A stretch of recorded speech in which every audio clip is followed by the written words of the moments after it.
qui permettent aujourd'hui de veiller au respect de l'indépendance des médias.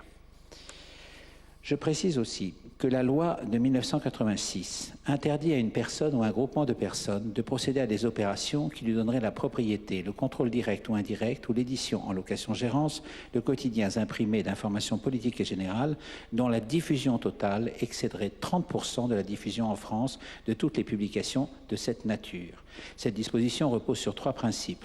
Un seuil de diffusion unique applicable à l'ensemble de la presse imprimée quotidienne d'informations politiques et générales, qu'elle soit nationale, régionale ou locale, une interdiction de franchissement du seuil opposable aux seules acquisitions de titres existants et non à la création de nouvelles publications, un seuil de diffusion suffisamment élevé permettant d'éviter des concentrations excessives pour la préservation du pluralisme sans entraver la constitution de groupes suffisamment puissants pour affronter la concurrence. Enfin, en ce qui concerne les nominations à France Télévisions, je vous rappelle que l'État est actionnaire, que c'est la loi qui a défini les nouvelles règles, qu'elle est assortie d'un certain nombre de contrôles et qu'elle met fin tout de même à un système dont l'hypocrisie est épatante.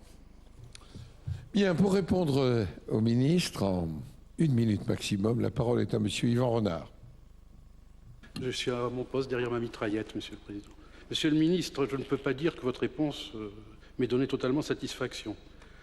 Premièrement, il serait bon de renouer, je crois, avec le programme du Conseil national de la résistance, qui avait eu la sagesse de libérer l'information de la toute-puissance des monopoles économiques et financiers, et c'était le général de Gaulle, je vous le rappelle, qui a eu la sagesse de libérer l'information de la toute-puissance des monopoles économiques et financiers, en prenant soin de la soustraire à la pensée et l'idéologie unique. Vous savez, il n'est pas de démocratie, de liberté sans séparation nette et claire des pouvoirs.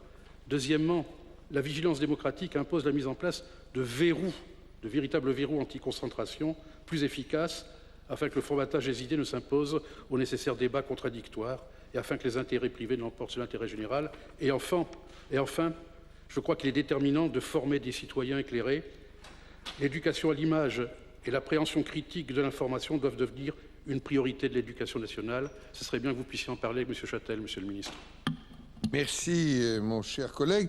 La parole est maintenant à Madame Catherine Morin-Desailly.